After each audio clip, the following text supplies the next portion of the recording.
We are here at the Institute for Community Leadership. We have worked for 21 years doing outdoor education, actually for longer, since our founding, 1995. The Institute's purpose is academic excellence and equity and civic engagement equity. We are the first generation to feel the sting of climate change and the last generation that can do something about it.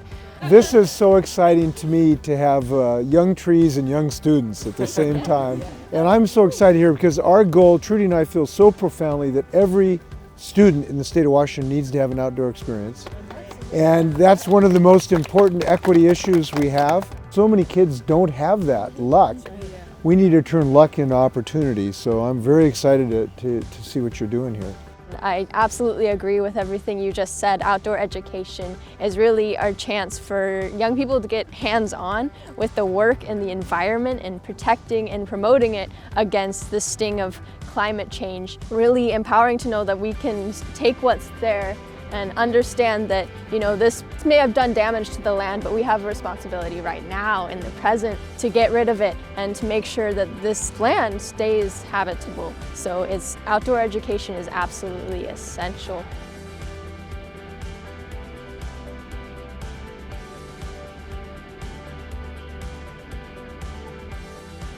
We have close relationship with the Quinault Indian Nation. We've had Quinault representation on our board for several years. Right here, this was carved by Randy Kapoman. His son went through our program, and we have the beautiful opportunity to do cultural exchange with the Quinault Nation for several years. And we actually had a canoe that was carved hand by students. Our students get to make drums, carve the canoe, and do a lot of hands-on work because, like you said, a lot of students don't have the opportunity to be outdoor. We're also really studying the water cycles, life cycle of salmon.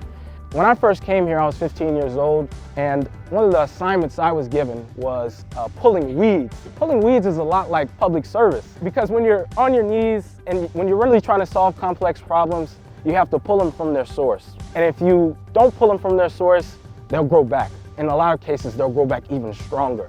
And you can't really take shortcuts like pesticides because those shortcuts end up harming the people you're trying to serve. Well, I hope that you share your wisdom with your legislators about that, because pulling the roots out, that's why we're so committed to early child education. That's right. That's why we're committed to better financial aid for college students. That's right, sir. That's why we're trying to get people more mental health treatment so we don't have to be in jail. Mm-hmm. And that root thing is the principal theme of everything we're doing right now.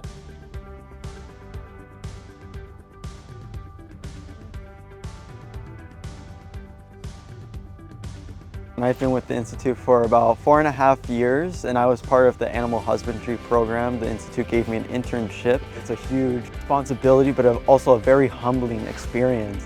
My relationship with them just started by me coming out here and attempting to play my viola to them, hoping they would listen when they would. And eventually I would learn to take care of them, feed them properly, clean up after them, clean them and groom them. It helped me transform into the person who I think I'm meant to be, somebody who takes care of nature, takes care of what I can take care of. It said the egg shell, when it's fresh, it has a coating on it. Oh. And if you rinse the egg, you rinse this coating off that protects it against bacteria. Oh. So if you have the eggs fresh, do not rinse them, and you can leave them on your counter for a week. But I know what you're doing. There's more fish here than had you not done your work. So whatever number you've got, there are more here now than would have been there. So that work I know is very, very important. So I hope you appreciate it, and I know your grandchildren will appreciate your efforts too. You'll be able to bring your grandchildren here and show them what the work you did. Outdoor education is an essential component of being able to develop young people who are capable of fighting climate change, of being civically engaged advocates. We're very grateful to the Outdoor Learning Grant through OSPI and your strong support for outdoor learning in the state.